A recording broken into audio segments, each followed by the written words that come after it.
Kuna magonjwa machache hivi ambayo yanasumbua watu na watu wanaweza kuwa vipofu kwa kutojua. Nikasema kuna kitu inaitwa presbyopia ambao mtu akifika miaka 45 na zaidi anaanza kuona kama hawezi kusoma vizuri, hata mtu akiweka shindano kwa uzi kwa shindano anashindwa. Hiyo ni ishara kwamba kuna shida imeanza kwa macho. Na nikasema kwamba ukija hospitali utapimwa uambiwe wani gani. Usiende ama uchukue ya mwenzako, kwa sababu on top of kupewa ile miwani inafaa, daktari atapima aone kama kuna shida ingine yote, kwa sababu shida zimbatana. There are several people in this country or in this county who have eye issues that can be sorted out and make them independent.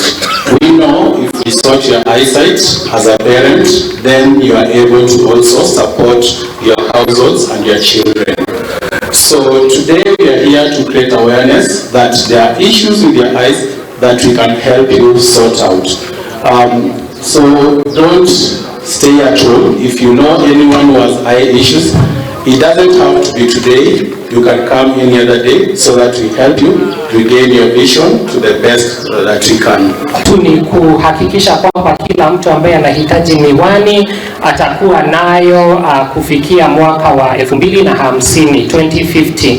Kwa hivyo tunawauliza watu wote katika kaunti hii na watu wote ambao wameweza kujumuika nasi siku ya leo, mhakikishe kwamba macho yako imeangaliwa. Kama unahitaji miwani, hakikisha kwamba umepata. Sisi kama Vision Spring kazi yetu ni kuhakikisha kwamba kila mtu ambaye anahitaji miwani ataipata kwa bei nafuu. Kitu tu kilikuja kwa macho, kitu kadogo tu kalikuja kwa macho. Siku kachukulia serious. Sasa ikafika wakati aoni kwa mwangaza. Katani moja ya left. Sasa nikamleta hapa. Wakampima, wakanipea dawa. You sabia bona already.